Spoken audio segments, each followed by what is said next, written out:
দিল্লিতে খারাপ আবহাওয়ার কারণে দেশ জুড়ে ব্যাহত বিমান পরিষেবা, ব্যাহত বিভিন্ন রুটের বিমান পরিষেবা। কলকাতা থেকে দিল্লিগামী সহ একাধিক রুটের বিমান চলাচল বাতিল। বাকিগুলিকে নির্ধারিত সময়ের থেকে অনেক দেরিতে চালানো হচ্ছে বলে জানা যাচ্ছে। ব্রতদীপ ভট্টাচার্য আমাদের প্রতিনিধি আরো বিস্তারিত বলবেন তা নিয়ে। ব্রতদীপ, দেখো শুভ্রজিৎ, দিল্লিতে ঘন কুয়াশার কারণে ভিজিবিলিটি কার্যত বলা যায় একেবারে তলানিতে থেকেছে এবং তার জন্যই কিন্তু গোটা দেশের বিমান পরিষেবা ব্যাহত হয়েছে, কারণ দিল্লি গোটা দেশের প্রাণকেন্দ্র। ঠিক তেমন ভাবেই কলকাতা থেকে বিভিন্ন জায়গার যে বিমানগুলি যায় সেগুলো দিল্লির ওপরটি যেতে হয় এবং এই ভিজিবিলিটি খারাপ হওয়ার কারণে কিন্তু সেই সমস্ত বিমান পরিষেবায় ব্যাহত হয়েছে। তবে জানি রাখি, কলকাতা থেকে বিভিন্ন জায়গায় ইম্ফল থেকে শুরু করে অর্থাৎ নর্থ ইস্টের দিকে যে বিমানগুলো রয়েছে সেগুলো যেমন ব্যাহত হয়েছে, তেমন দিল্লি পার করে যে সমস্ত বিমানগুলো অন্যত্র যাওয়ার কথা সেগুলো ব্যাহত হয়েছে। প্রচুর বিমান আজকে বাতিল করা হয়েছে তাদের পরিষেবা, এবং যে বিমানগুলি চলছে সেগুলো নির্ধারিত সময়ের থেকে অনেকটা দেরিতে চলছে।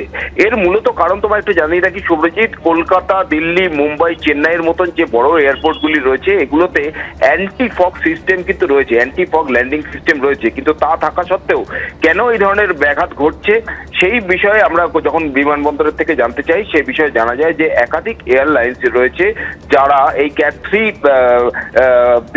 3B যে অ্যান্টিফগ ল্যান্ডিং সিস্টেম রয়েছে সেগুলো বিমানবন্দরে থাকলেও একাধিক এয়ারলাইন্সের পাইলটরা সেইগুলো ট্রেনিং এখনো সম্পন্ন করেনি।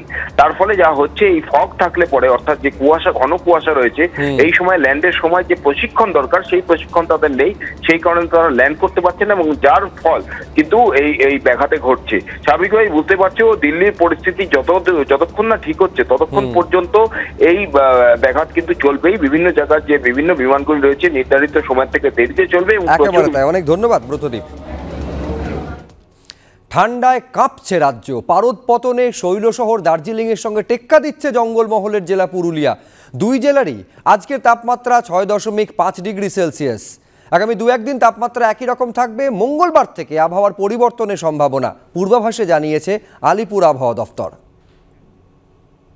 পৌষের শেষবেলায় শীতের ঝোড়ো ব্যাটিং, ঠান্ডায় কাঁপছে গোটা রাজ্য। পারদ পতনে রবিবার শৈলশহর দার্জিলিংয়ের সঙ্গে টেক্কা দিল জঙ্গলমহলের জেলা পুরুলিয়া। ভৌগোলিক দূরত্ব 600 কিলোমিটারের বেশি হলেও পারদ পতনে এক হয়ে গেল রাজ্যের দুই প্রান্ত। এদিন দুই জেলারই সর্বনিম্ন তাপমাত্রা ছিল 6.5 ডিগ্রি সেলসিয়াস। কলকাতার সর্বনিম্ন তাপমাত্রা 12.9 ডিগ্রি সেলসিয়াস। পারদ পতনে এক জেলা অপর জেলাকে টেক্কা দিচ্ছে।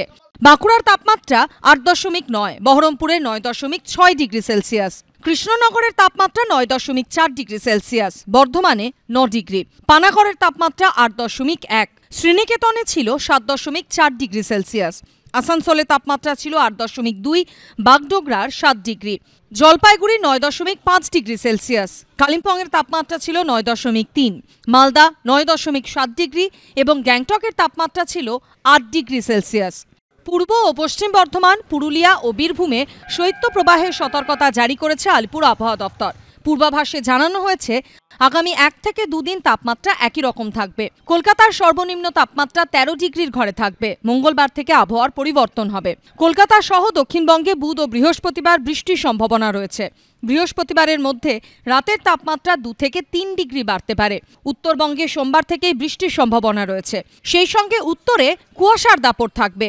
যে আজ আর কাল ইভেন পরশু এই তাপমাত্রা যে এখন টেম্পারেচার নর্মাল বা নর্মাল থেকে নিচে চলছে সেটা কন্টিনিউয়াসলি কিন্তু থাকবে। পশ্চিমের জেলাগুলোতে যদি কথা বলি, বিশেষ করে পুরুলিয়া, ওয়েস্ট বর্ধমানে কোল্ড ওয়েভ কন্ডিশনস থাকবে। কলকাতা অ্যান্ড সাবারবান এরিয়াতে মডারেট ফগ থাকবে। নর্থ বেঙ্গলে বৃষ্টির চান্সেস রয়েছে কাল থেকে। দার্জিলিং 16 তারিখ 17 তারিখে মোটামুটি সব জেলায় কিন্তু হালকা থেকে মাঝারি ধরনের বৃষ্টির পাওয়ার চান্সেস রয়েছে। ঘন কুয়াশার জেরে দৃশ্যমানতা কমে যাওয়ায় পুরুলিয়ার আদ্রা ডিভিশনে বেশ কয়েকটি ট্রেনের গতি কমানো হয়। কনকনে ঠান্ডা আর তার সঙ্গে কুয়াশার চাদরে ঢেকেছে কাটোয়া শহর। রাস্তাঘাট থেকে শুরু করে একেবারে ভাগীরথী, সেখানেও কিন্তু দেখা যাচ্ছে যে কুয়াশা এতই পড়েছে, দৃশ্যমানতা এতই কম, কিছুই দেখা যাচ্ছে না। দৃশ্যমানতা কমে যাওয়ায় সকালে কাটোয়া বল্লভপাড়া ঘাটে ফেরি চলাচল বন্ধ হয়ে যায়। রবিবার ছুটির দিনে ঘুরতে বেরিয়ে সমস্যায় পড়েন পূর্ব বর্ধমান এবং নদিয়ার অনেক বাসিন্দাই। সত্যজিৎ বৈদ্য, সঞ্চয়ন মিত্র ও রানা দাসের রিপোর্ট, এবিপি আনন্দ।